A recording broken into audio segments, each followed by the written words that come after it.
Good afternoon and welcome to Pack Print Plus Philippines VX, the country's first virtual event for the packaging, printing, and plastics industries.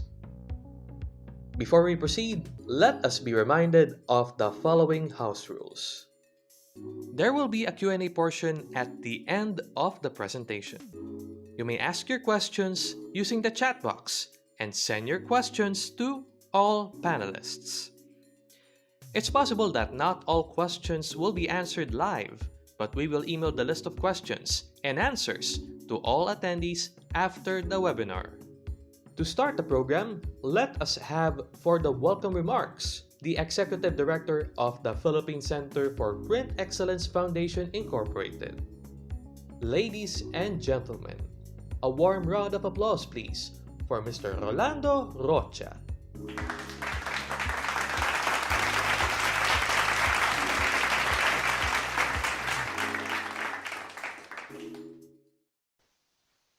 Pleasant afternoon to all. First, I would like to thank everyone for participating in today's webinar programs with the theme Survival Programs in the New Normal. This afternoon's topic will focus on the Bureau of Internal Revenue's implementing rules and regulation during this pandemic, revenue policies, issuance of invoices and receipts, filing of taxes under the GCQ, MECQ, and ECQ. Our presenter will also touch on the digital programs of the BIR relative to the new normal.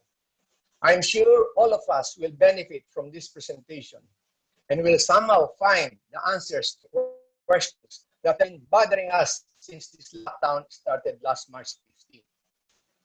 Again, we want to thank you all, and we also want to thank Ma'am Janet for giving us this opportunity to learn more about the programs and policies of the Bureau.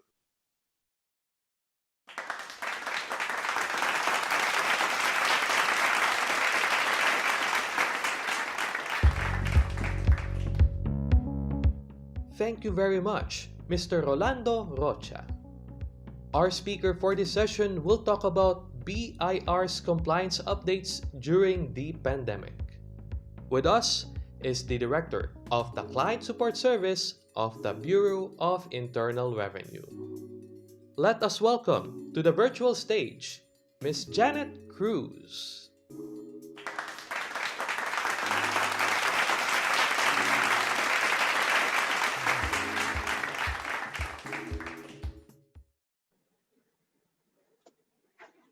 Okay, so as we have agreed upon, since we are still in the pandemic stage right now, and all of you who are engaged in business may have some questions or some doubts on how you could comply with the BIR. Alam ko naman po, medyo takot tayo pag BIR na pinag-uusapan, and with that, you would like to comply with whatever requirements that you need to, but because of the situations that we have na bawal lumabas, limited ang transportation, and of course, hindi lang po yun, yung mga social distancing, and bukod sa lahat, we want to make sure that all of us are healthy, all of us are free from this COVID virus.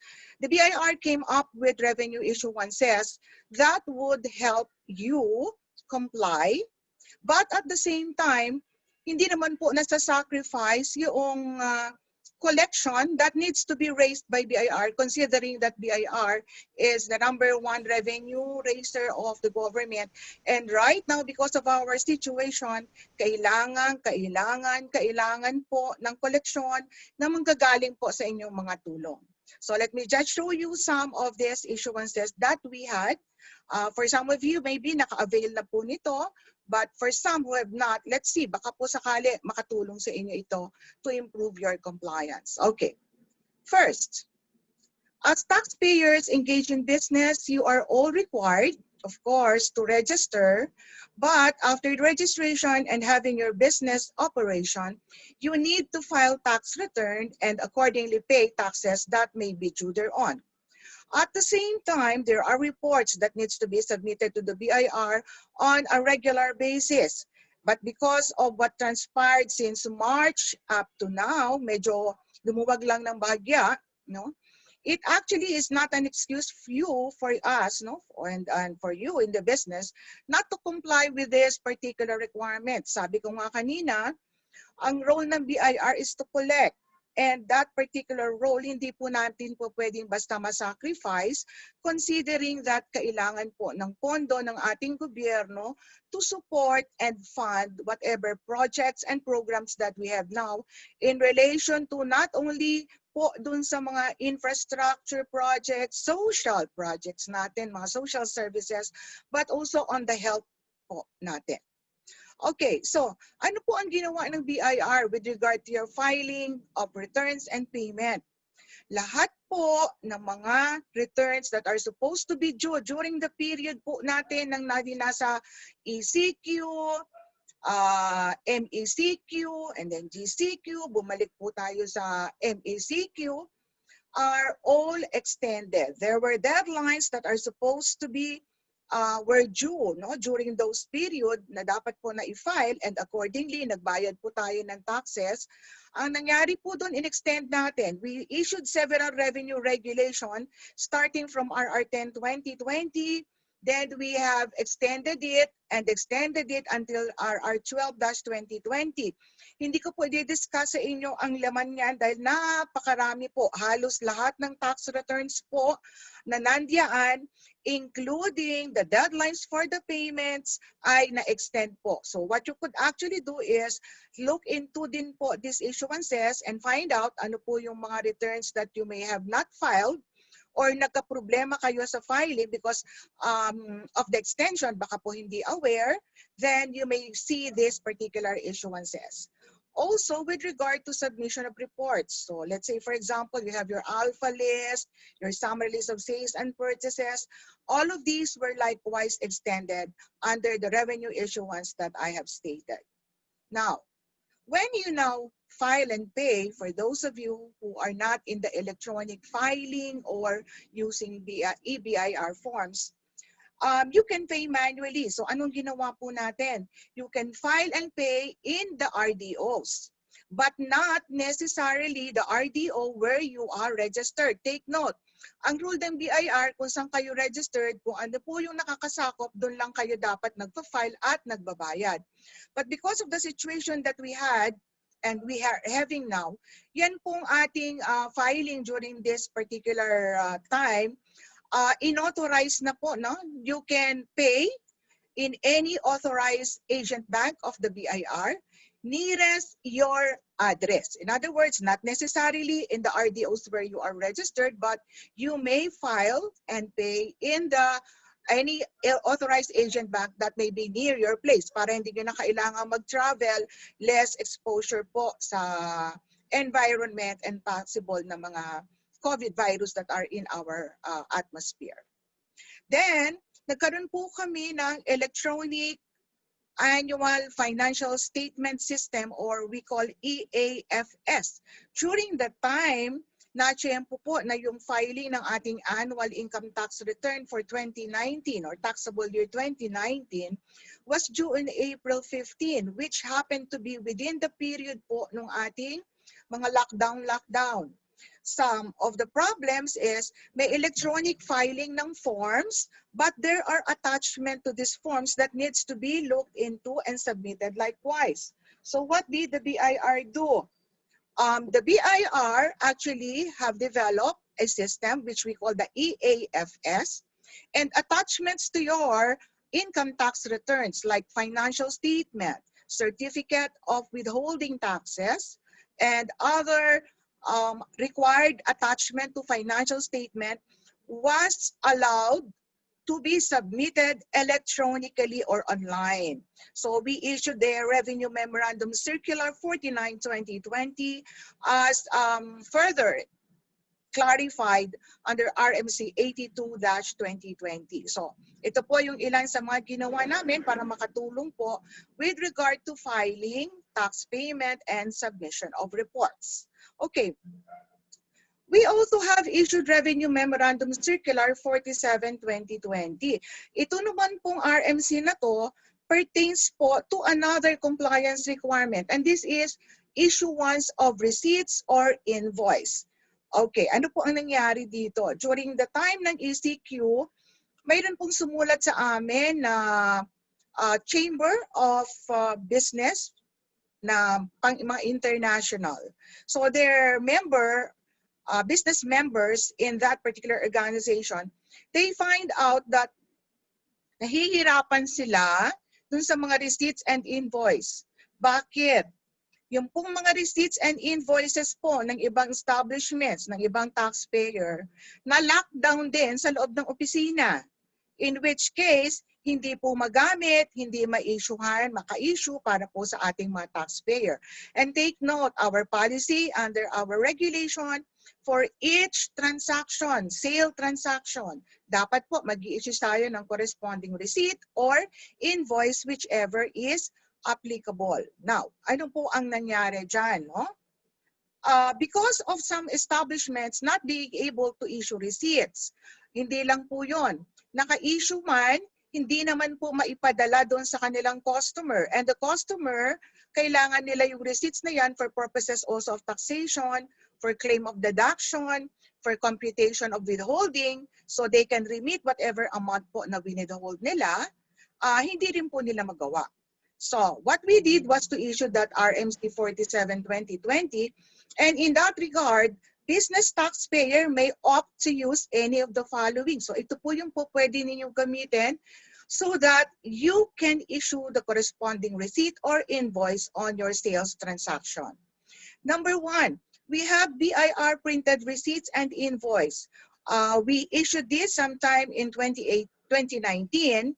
Initially, pinilot po namin yan dun sa Metro Manila, but for purposes of what the situation that we have, kung namroblema po kayo kasi yung authority to print, halimbawa po hindi kayo nakapagpa-imprenta ng receipt, inabutan ng ating lockdown, hindi nakapag-imprenta yung pong inyong mga printers, no?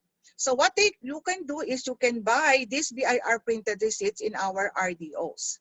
Whatever it is po na i-issue ninyo na using this receipt or invoice will be considered as a valid proof to claim expenses for income tax purposes and input tax for purposes of value-added tax input. Now, ang kailangan lang, syempre, you comply with the invoicing requirement natin. But you can use this BIR printed receipts and invoices. At mura lang po yan, hindi po kamahalan. No? Per booklet, right now is about 32 pesos to 38 pesos po. Hindi ko lang sure kung ano yung current ngayon, but we started at 32 pesos. That is for 50 sheets per booklet. So that's one option. The other option that we had is, if let's say for example, nakapag-issue po kayo ng receipt or invoice, yung pong authorized ng BIR, merong authority to print. However, you find it difficult to send doon po sa mga client ninyo because of certain restrictions sa pag-travel, then we allow that you can scan that particular receipt or invoice that you have issued and transmit it in JPEG or PDF na format to your customer. Now, paano po ninyo ipapadala? Pwede po yan through email, no? Or maybe through other ways by which mga electronic ways of transmitting po mga scanned copies po ng dokumento. Okay. Another is, if you are using a computer-aided receipt or invoice, yung po kasing iba, ang ginawa, may Excel program sa computer nila. Ang gumawa na lang sila ng sample receipt, no? O kaya invoice na format nila sarili kasi hindi nga nila magamit yung kanila at na-lockdown sa opisina. And then, ito ngayon yung ginamit nila. At ito yung ipinapadala doon sa kanilang mga customer or client. So, remember, ang problema lang po dito, baka po walang authority to print. So, ibig sabihin, hindi siya authorized, bagamat nagamit po ninyo for that particular transaction para lang makasingil kayo doon sa inyong mga kliyente. Okay. Next. Yung pong iba, meron pong mga supplementary receipts or invoices. Ano po itong mga supplementary receipts or invoices? Halimbawa, meron kayong delivery receipt, may sales order, meron kayong mga purchase order, o kaya merong acknowledgement receipt or mga provisional or temporary receipts. No? Ito po ay mga supplemental. And these are not your principal receipt or invoice. Hindi po ito yung equivalent ng official receipt or ng sales invoice na dapat i-issue natin sa ating sales transaction. However, because of, again, certain limitation, pwede po itong ginamit ninyo pansamantala. Okay? And then lastly, we have receipts, invoice that are in your computerized accounting system. If you are using a computerized accounting system and that particular accounting system has been issued a permit to use or acknowledgement certificate by BIR. Likewise, whatever it is that has been generated in your CAS, no, or receipting system, pwede po ninyong mapadala either through email. Okay, ang requirement lang po natin dapat ay JPEG or PDF para po hindi maa-alter yun pong laman or yung amount na nakasulat po doon sa inyong mga ginamit na improvised, no? Mga receipts and invoices. So, ito po yung ilan sa mga pwedeng ginawa during the time na pagka po nagka-problema po tayo doon sa mga existing authorized receipts and invoices niyo with BIR. Okay. And also, ito yung kanina din, no? Merong iba na bago lang nag-develop ng receipting nila, kaso inabutan, hindi pa po napipermita ng BIR, hindi pa naa-allow. So pansamantala, ginamit na lang din kahit na wala pang permit ng BIR. Okay, so those are the options that we have given you. Now, ano po ang dapat na gagawin? Kung kayo po ay gumawa ng any of those na in-enumerate ko sa inyo during the time ng ating ECQ or MECQ, all you have to do is inform the RDO where you are registered by sending them a letter, no? And you indicate information like your company name, the registered address, the TIN. Ang pinaka-importante po, ano yung temporary measure na ginawa ninyo? So ano po yun? Gumamit po ako ng hindi authorized na receipts or invoice. Yung meron akong natago, nabili ko dati sa National Bookstore, yun na lang muna ang ginamit ko. O kaya gumamit lang ako ng format ng Excel at yun na lang ang in-issue ko. So all of those, kung ano po yung talagang ginawa nyo as improvised or ginawa nyo just so you can continue and I would say comply with the BIR may semblance, although some of them may not be authorized during that time. And then, also that statement in the letter that you are amenable to a post-verification by BIR, of course, we need to look into that also. And of course, signature of whoever is the authorized representative and the designation of the person of that particular company. Okay, now, this improvised temporary solution for the issuance of receipts and invoices was allowed during the ECQ. So, in-extend po namin yan hanggang MECQ. So right now, naka-GCQ na tayo, so hindi po ito applicable. Pero just in case magka-problema, bumalik po doon, or some of you who may not be, who are still in the MECQ stage, pwede po ninyong magamit ito kung mayroon po kayong ganitong concern. Okay? So temporary po yan. However, our requirement is, pag po nag-lift na yung ECQ, ibig sabihin medyo normal na, nakakapasok na sa opisina, nakaka-issue na ng mga dokumento, what you will have to do is yung pong mga unauthorized, no, na in-issue ninyo, ay dapat po i-legitimize natin. So, ano po yung gagawin ninyo? I-issuehan nyo po ng mga authorized receipts or invoice kung ano po yung applicable doon sa inyong in-issue. And when you do so, kung ano po yung petsa, yung date ng transaction that was in the improvised receipts or invoice, yun din po yung date na ilalagay ninyo doon sa authorized receipt na i-issue ninyo kapalit, no? Kapalit noong in-issue ninyo na unauthorized receipts or invoice. Okay. And you will have to submit to BIR a summary of the temporary receipts or invoices that you have issued. May format po ito in the RMC, so you don't have to think of whatever format. Ang importante lang po, maisubmit po ninyo ito within 90 days from the lifting of the ECQ or MECQ in your area. Okay. So as I have said, this particular RMC 47 applies only in places where there are ECQ and MECQ status. And those under GCQ and MGCQ, hindi po covered dito kasi medyo normal na po tayo. So since ngayon naman in the entire Philippines, hindi pare-pareho po ang area, no? Merong naka-ECQ pa, merong naka-MECQ, merong GCQ, merong MGCQ. Whatever it is that is applicable, meron pong ginawang issuance ang BIR to address whatever concerns that you may have with regard to the issuance of receipts and invoices. Okay. Next, during po the pandemic, parang lahat ayaw lumabas. Nauso yung online. Puro lahat online ang bentahan, online ang pagsakay ng sasakyan, online ang mga deliveries, no? So bumenta ng gusto lahat yung online business. And unfortunately, marami po dun sa mga nag-online business natin, opportunity yon para kumita, tama naman po. But take note na dun po sa ating pagkita, meron naman po tayong karampatan din, no? Katapat na obligation, like the normal business establishments. Now, in order to level the playing fields na yung po mga nasa online business, magbayad din ng dapat na tax na bayaran if there is any doon sa income nila from their online business, the BIR now issued Revenue Memorandum Circular 60-2020.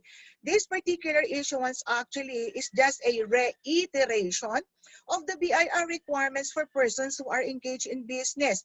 This is not something new kasi ang naging problema po namin nung nilabas itong RMC 60-2020, ang mga taxpayer nagkagulo, para bang bago, naghihirap na nga ng mga tao, pinahihirapan nyo pa. No, hindi po ganon.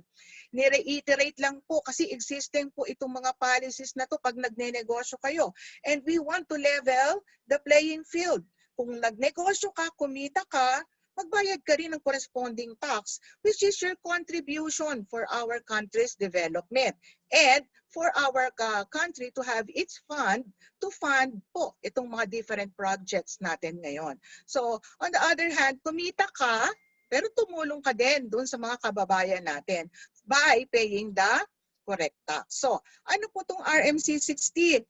It simply reiterated that if you are engaged in business, you need to register with the BIR. So, ang dami po. Sa totoo lang, ikukwento ko na sa inyo.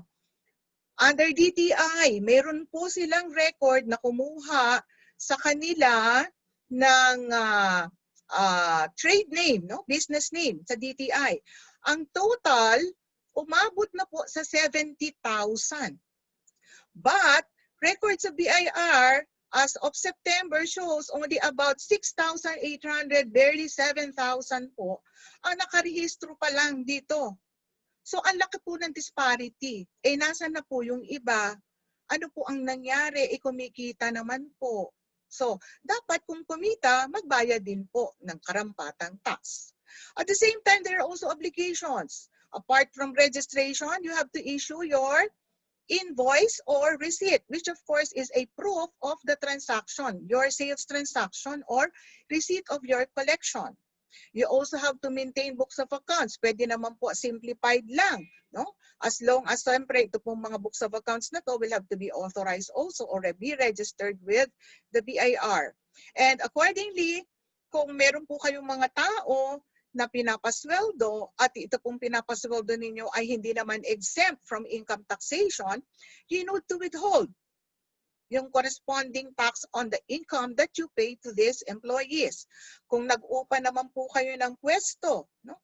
Dapat po mag-withholding kayo doon sa rental po ng upa na binabayaran ninyo. These are very simple obligations, pero malaking tulong po ito pagka yung mga taxes na dapat ay nairimit po natin sa ating BIR at magamit po ng gobyerno pagpondo ng mga pangangailangan na proyekto.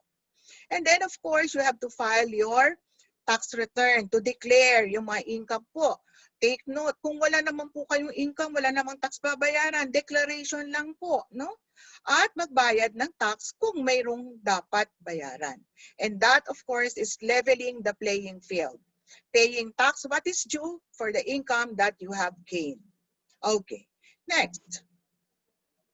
Yan. So nagkaroon po tayo nung mga gano'n na policies, no, sa BIR para po matulungan po tayo lahat, no, maka-move on, maka-comply pa rin kahit po may mga certain restrictions and hindrances in our mobility. Now, BIR, on the other hand, isa pa rin po sa mga sinasabi natin functions ng BIR is of course po yung audit, no? Ano po ba yung audit? Ang ginagawa po natin pag nag-file ng tax return, chine-check po natin, tama po ba yung dineklara? At kung kulang po yung declaration, we compute accordingly yung deficiency taxes with penalties na dapat po babayaran ng isang nagnenegosyo.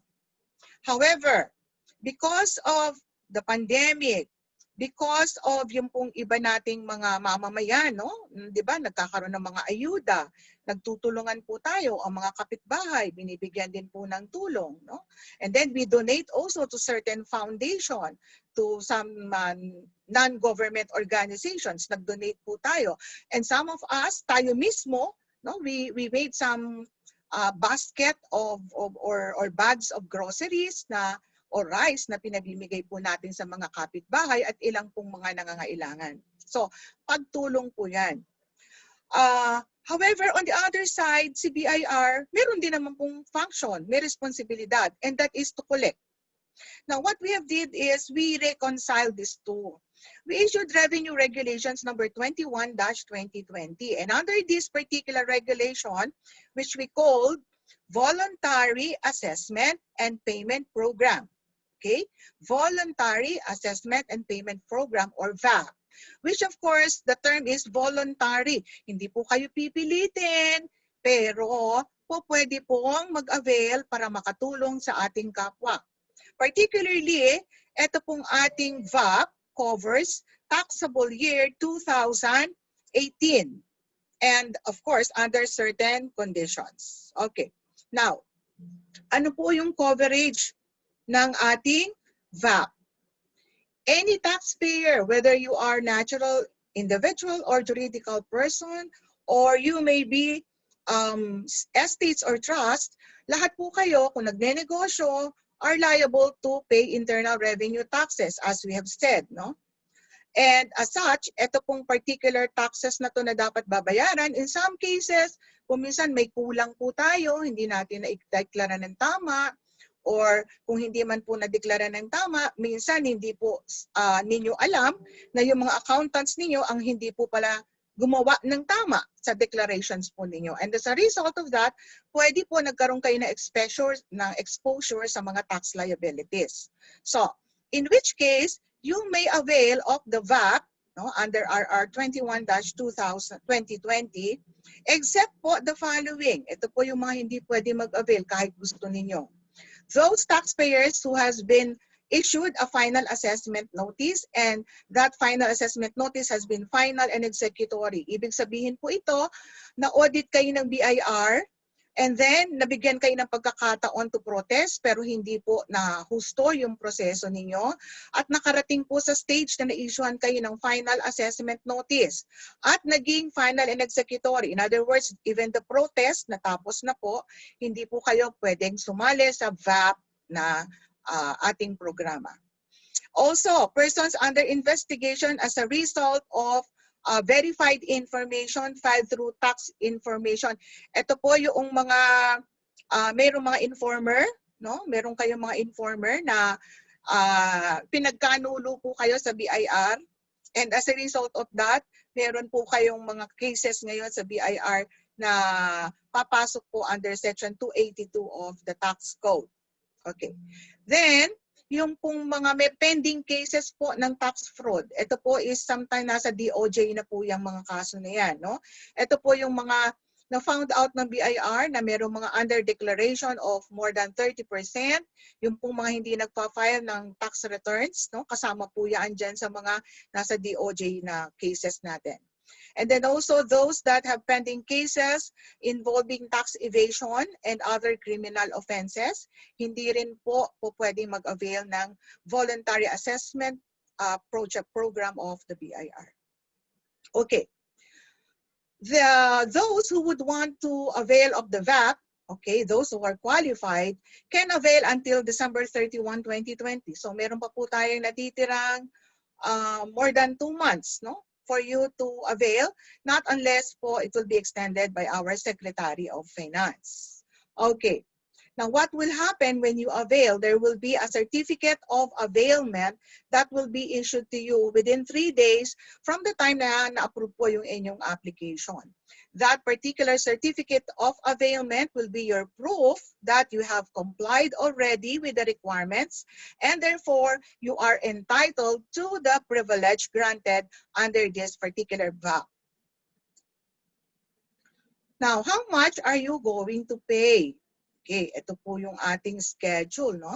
Ang tinitignan po dito is net increase or net decrease. In other words, we will have to look into how much was the total taxes due for 2017 and 2018, magkano din po yung total taxes. So, ima-minus lang po yan. Pag nag-result po siya sa net increase, accordingly, meron po tayong rate that was assigned. Pag ang net increase is not more than 10%, the value that will have to be paid is any of the following, whichever is higher po, no? So example po natin, pagka net increase is not more than 10%, 3% of the 2018 gross sales or 7% of the 2018 taxable net income, or a minimum of, meron po tayong minimum. Whichever is higher, yan po yung babayaran. Hindi ko na po yan i-discuss sa inyo kasi mahaba po yan at hindi pa naman ninyo alam kung ano yung net increase or decrease. What you can do is actually look into our revenue regulation. Nando naman po yan if you want details and you are interested to avail of the VAP. Okay, also, pagka po nag-decrease, no? Meron din. So, hindi lang increase. Pagka po nag-decrease po, pero gusto nyong sumali, mag-avail of the VAP because you want to help our country and our fellow Filipinos, pwede rin po kayong mag-avail. So, in which case, andyan din po, pagka po decrease, kung ilan naman din po yung dapat ninyong babayaran. Okay? Again, there is a minimum amount. Now, for withholding tax naman po, particularly final withholding tax, the requirement is actually 5% of the total basic withholding tax remittance that was made in taxable year 2018. For ONET, one-time transaction, capital gains, estate tax, donors tax, ito po yun, ano? At saka po yung mga withholding tax related to one-time transaction, kung ONET natin, there is also that 5% no, na requirement po for purposes of your unfiled tax return or unpaid tax due. In addition po dun sa supposed to be tax due na yan, plus 5%. Okay, so parang 105% of the tax due. Okay, so if you avail and you found to be qualified, ano po ang inyong pribileyo? No audit for taxable year 2080 for all tax types. All internal revenue taxes po ninyo. Hindi na po kayo ma-audit. Not unless, of course, mayroon pong naghuda sa inyo, no? In which case, naging reason po ngayon, parang nagkaroon ng misrepresentation or falsification of data, of document that was submitted to the BIR, pwede po kayong mabalikan, no? And however, in that regard, kung just in case naman po, whatever amount po ninyo dito na binayad at kayo po ay na-audit dahil nagkaroon nga ng kapalpakan doon sa declaration ninyo, ay pwede po naman magiging advance, no? Advance payment for whatever deficiency taxes that will be found pagka po in-audit kayo. Okay. So, yan po yung ilan sa mga ginawa natin nitong ating pandemic period. But that is not just it, no? Mayroon din pong mga BIR po projects ngayon that I want to share para ma-excite naman po kayo. No? So, particularly ano po yan? Unang-una po natin is we have the online registration and update system, or we call it ORUS. ORUS is actually an online registration and update. So pag po kayo magnenegosyo, you don't have to go to any BIR office or RDO. You can actually file your application online, pay the tax due online, get your certificate of registration online, get your authority to print online. And of course, when you need to update your registration information, likewise, you can do it online. Hindi na po pupunta sa BIR office. So, libre na pamasahe, libre gastos, walang hassle. Basta importante, syempre, may internet connection at may PC po kayo or laptop na po pwede nyo magamit. Orus is also ready for mobile app, no? Eventually, pwede na rin po siyang ma-access through your mobile phones. But kailan po natin tinitingnan? Orus will be up by first quarter of 2021. So malapit na po. Okay. Now, bukod dyan, yun pong mga nasa online selling, binigyan din po namin sila ng konting kaginhawahan, no? Convenience in registration, so that they can now submit. Meron po kaming system ngayon na ginagawa which we call online submission of registration requirement, particularly for those who are in online po, yung mga nasa online business. Ang reason po natin dyan is para hindi po maging rason, no, na hindi makapunta sa RDO. So, yung pong inyong mga registration requirement na napakadali lang, mga IDs lang naman po yan or DTI certificate. Kung halimbawa po may trade name kayo, sasubmit lang po using yung system na yan na online submission, and then the BIR will receive it, process your COR, and accordingly, pag na-approve na po yung inyong registration, may email po na dadalhin at padadalan kayo ng advice kung kailan nyo po pwedeng i-pick up yung inyong certificate of registration, or kung gusto nyo ba na ipamail, depende rin po yan sa magiging arrangement. So, yan po yung isa na for sa online po natin. Also, meron po kami na mga tinitignan ngayon na mga e-receipting provider. Ito po yung mga developers, no, ng mga software sa e-receipting na kung hindi nyo po kaya na magkaroon ng sarili nyo receipt, no? Mayroon po mga provider na ngayon na pwede kayong mag-subscribe. So, by way of subscription, ito pong provider na to, may system sila na yung system nila can issue your receipt or invoice, no? Alin yung tama or applicable sa transaction. And of course, may bayad po yun kasi hindi po yan BIR system. It's a system that you will subscribe to. But for purposes of security and making sure that whatever receipt or invoice will be issued by you are compliant with BIR requirements, ito pong mga receipting system provider will have to go through accreditation with BIR. So, nire-ready na po namin, and this quarter or fourth quarter of this year, baka po meron ng lalabas na mga accredited na mga receipting system provider which we will post po sa BIR website. Okay. And then, mayroon pa po tayong iba if you are going to get tax clearance for some of you na sumasali sa mga bidding, no? Yung tax clearance po, pwede pong online submission ng application for tax clearance verification certificate. So, pwede na po kayo din doon na mag-submit ng inyong mga application online. So, ang dami pong naka-line up sa BIR ngayon na inyong mga online lahat kasi mukhang online na talaga po tayo lahat papunta. But hopefully, all of them will be coming your way for service by 2021. But we're moving forward na within the first quarter or second quarter po ay makaka-move on na po tayo. Okay, so I guess that would be all insofar as our updates on what compliance items that you need to look into with BIR despite our pandemic situation. Magandang hapon po sa inyong lahat.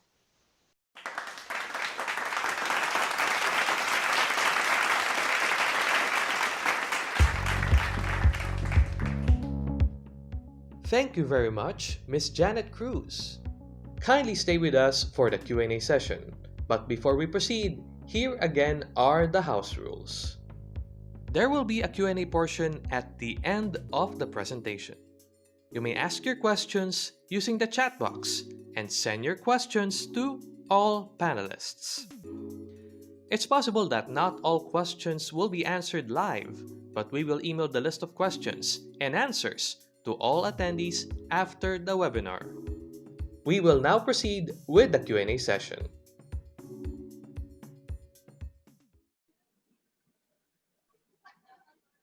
Other. Excuse me, ma'am. Ma'am Janet.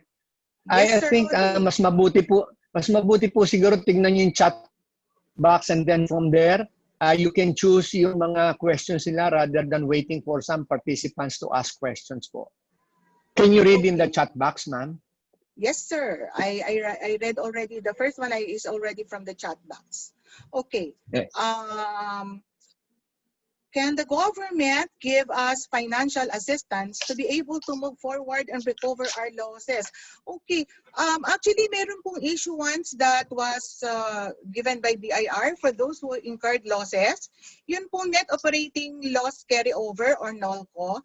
Under our existing issuance, it's 3 years, but because of what happened ngayon, in-extend po yan up to 5 years na po yung NOLCO na pwede nyo magamit for purposes of income taxation. Okay?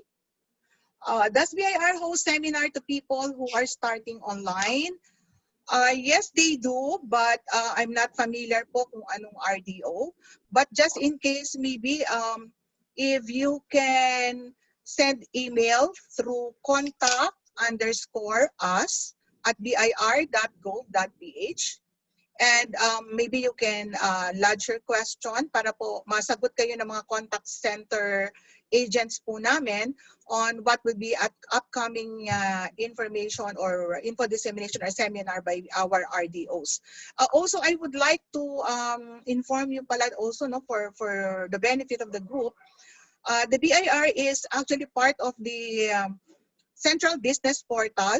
It's an ARTA-initiated project with Securities and Exchange Commission, BIR, PhilHealth, SSS, and Pag-ibig. So yung po mga agencies na yan.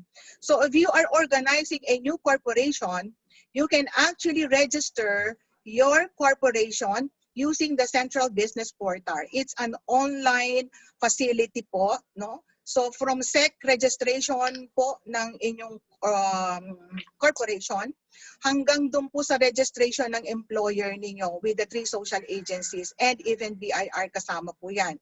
This coming, I think, October 14, no? October 14, there will be a webinar that will be conducted by the ICT and ARTA. The webinar will be about the Central Business Portal because we had it already relaunched this August. And come November, there will be a nationwide implementation. Other that, BIR po, when you register a corporation with SEC using the CVP, diretso po yan hanggang BIR. So you pay your 500 pesos registration fee and 30 pesos doc stamps for the certificate. Online din po through e-payment channels of the BIR. And your certificate of registration, once nakabayad po kayo, following lang the instructions sa CBP, ma-generate po yung certificate of registration which you can download and print at your end. So that means hindi nyo na kailangan po pumunta sa BIR to register your corporation. So meron na po tayo niyan. But November, they will launch the second phase, which kasama na po yung e-payment for purposes of BIR. So, ma-generate na po yung certificate of registration ng BIR online. Again, that's for corporation, yung po mga juridical persons. Okay? So, dagdag commercial. Okay, next. If we are going to renew our tax clearance on December 2020, should we go online already? Sa pagkaalam ko po sa collection service, ito pong TCVC is already, may RMO na po kasi siya eh. In fact, I was one who reviewed the RMO and I think the system is already in place. However, just to make sure lang po, since December pa naman yan, baka by then po talagang working na po or in place na po yung ating online submission of application for your tax clearance certificate po, verification. But if ever, kung gusto nyo po ng specific answer for that, you can call our collection service. Their telephone number nasa BIR directory in our website, of course, www.bir.gov.ph. Or if you have a copy of our tax calendar, nandun din po yung directory of ng lahat po ng BIR offices nationwide and even BIR offices at the national office po. Okay? Yun dun sa sinasabing we was issued on LOA and because on business temporary closure, our papers were forwarded for requested through a letter that our document be returned to our RDO. Can we still avail of the VAP? Pwede po, basta hindi pa, basta po na ano pa, na hindi pa tapos, no? Pwede pa po kayo mag-avail ng VAP. Okay? And then, pwede pa din po ba mag-apply ng BIR kahit end of the year na for new business? Okay.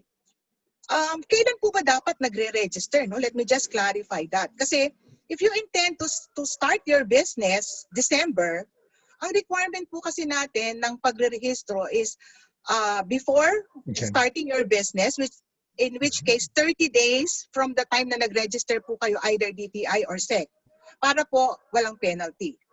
Okay? Or kung meron na po kayong babayaran na tax, kailangan po meron na rin po kayong registration with BIR. Whichever comes first po yan, kailangan na po ninyong mag-register. Ngayon, kung December, alanganin. Kasi magbabayad ka ng 500 ng December, pagdating ng January, magbabayad ka ulit ng 500 pesos. So, I think, nasa inyo po yung choice. Anyway, 500 lang naman yan. Siguro po, mas dadami yung 500 kapag nagnegosyo ka ng December. Di po ba? Kikita ka na eh. Kasi nag-income ka na. Rather than tinipid mo yung 500, tapos pagdating ng January ka nagbayad. Sayang yung opportunity for you to earn more than 500. So, again, the choice is yours.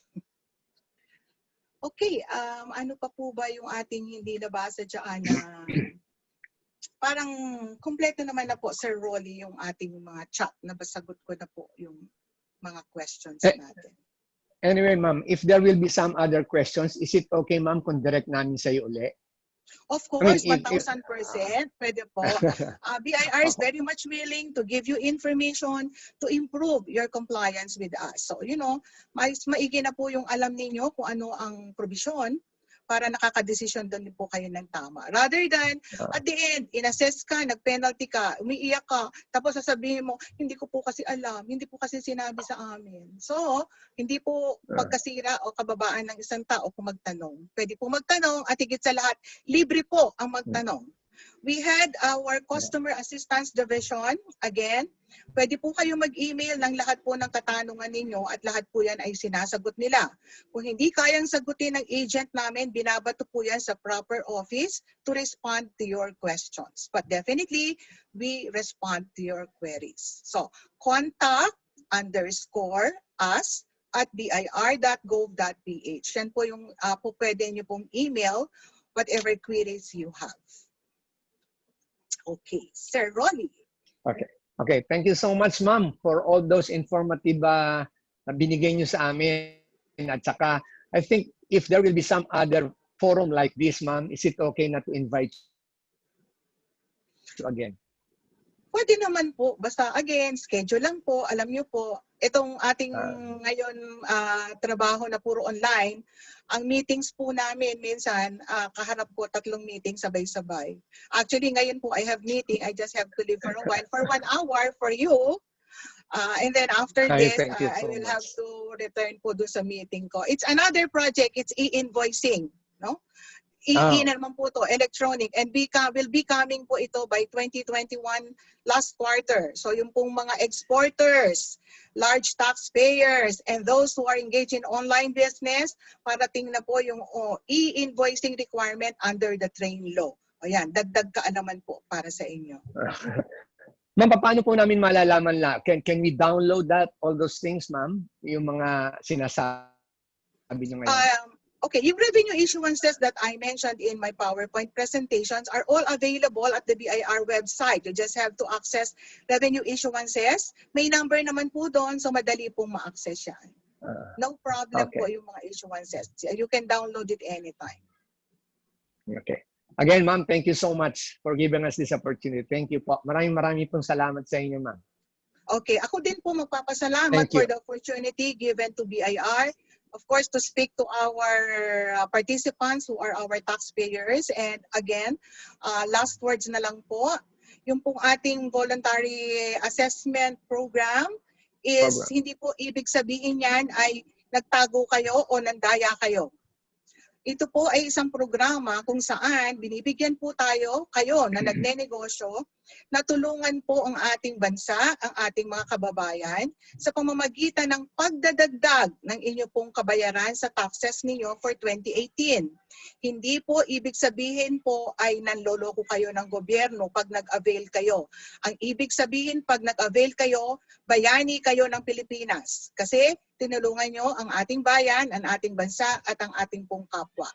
Any amount that you will pay in addition to what you have paid already would actually be used in funding our requirement to help our health, social services, and of course, infrastructure. So, maraming salamat po sa lahat ng mga taxpayers engaged in business na tumutulong at patuloy na tumutulong sa ating bansa. Kayo po ay bayani ng bansang Pilipinas. Salamat po. Maraming po salamat sa inyo, ma'am. Thank you so much, ma'am. Thank you. Okay. Thank you, everyone. We have another webinar session from the Procurement and Supply Institute of Asia happening in 30 minutes. Stay tuned.